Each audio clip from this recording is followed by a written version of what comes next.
Today on the 1970 240Z, I'm going to be installing this rebuilt brake booster, this Wilwood master cylinder, and then I need to bend another one of these lines for the proportioning valve. I already bent this one. I didn't get any footage of it. As you can see, it looks like I bent it with a handheld tool, but this was less than $6, I believe, for a straight piece at AutoZone versus finding the pre-bent ones are kind of pricey online. And really, I'm just trying to get this Datsun moving on a budget, so I think this will be pretty good.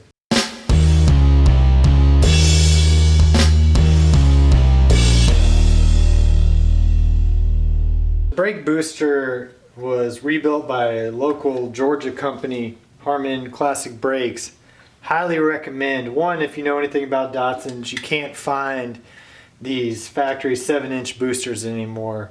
This thing was in pretty rough shape to begin with, and he completely disassembled it, blasted it, new seals, new gaskets, new rubber and all that, put it back together, ran about $225, but that was 100% well worth it. And of course I was missing the clevis. Who knows what I did with it, so 14 bucks from the internet gets you a new one of these to go on right here for the brake booster, or excuse me, for the brake pedal, and then Ace Hardware to get a generic pin, which is a lot cheaper. I think I spent $1.20 on this versus trying to order the actual factory pin online. Went with the Wilwood 1-inch master cylinder. It came with the adapters to convert this over to metric thread, and then all I had to do, as you've probably seen online, was just drill these out a tad and it slides right on. From the factory, these will not go together. I know the nuts are right there, but drilled it out and bam. So that's going to be pretty good. Should give the car a little more stopping power. Since I'm using a universal pin, I just marked it off.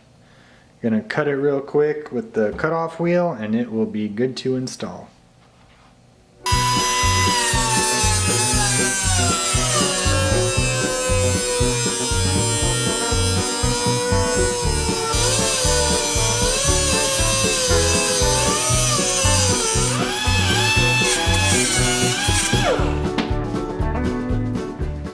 And now, instead of buying an expensive pin off eBay that you'll never see, I have a dollar pin that it's cut to length.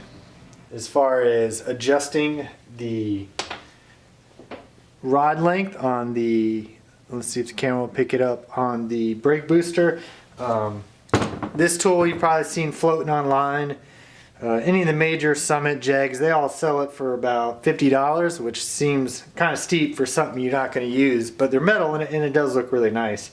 I got this for 14 bucks off eBay. It's 3D printed, and for as little as I'm going to use this is probably the first time I've used one in my life, and probably be a few years till I use the second one, but I'll go ahead and show you guys how to use it. It's pretty nifty. So with this Wilwood, I knew there'd be some adjustment needed, and also a Series 1 240 fact. Let's see if I can get it to focus. That this rod, you can see, is a little longer. On a Series 1, when I took it off, it was half the distance. It almost looked like the rod was cut off. And as far as I adjusted it out, it would not work with the Wilwood adjustment. So when I had the guy rebuild it, he put the later model adjustment rod in it. But if you do have a Series 1 booster and you do want to go with the Wilwood, you're probably going to realize that this rod is going to be a little too short. But anyways, I haven't even messed with it, so it might be an adjustment, it might not.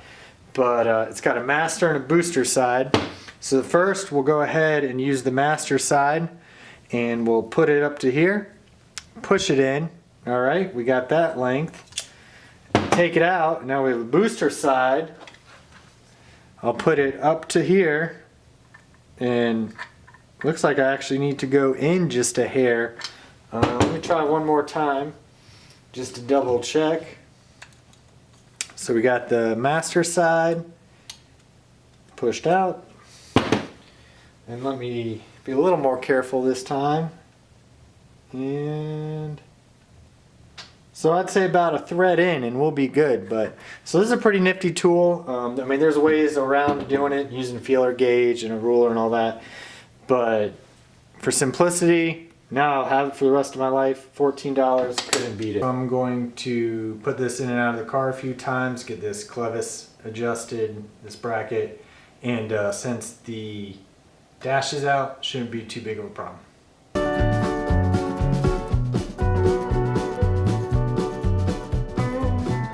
Like most Datsun aftermarket parts, this was too thin, didn't think to check, so I had to hammer it out, no problem. But now, this part that I cut is too short. The hole doesn't line up. So I have to go back. Ace is closed right now, so I'll have to go back tomorrow and get the pin. So we can keep moving on, but like things with Datsun, they never work the first time.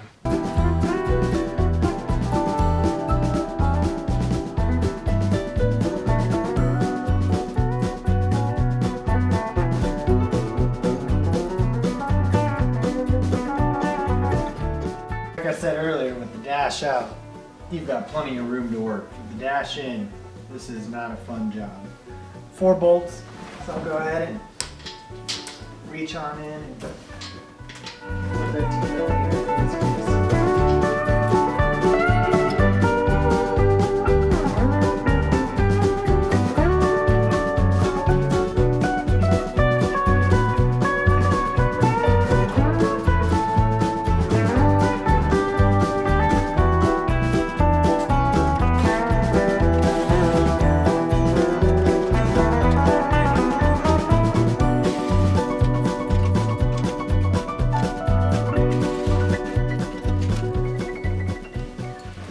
There we go.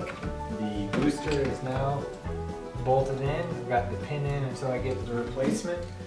And now we will install the master cylinder. So far moving pretty smoothly. Now that I got the booster in, I could go ahead and slide the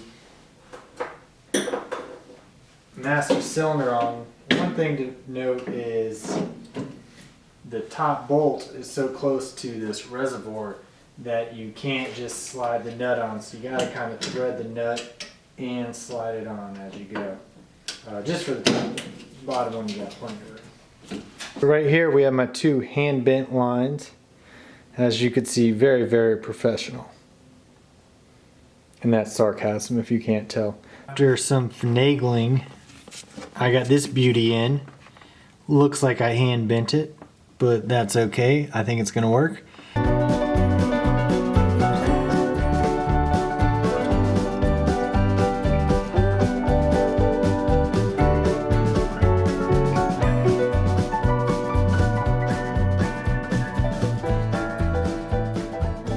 Kind of hard to get the camera in there, but this is the booster with the Wilwood master cylinder hooked up to the pedal, so it is good to go. That job took this bender 4 inches to get those brake lines. Not terrible, not terrible, not too much to put away.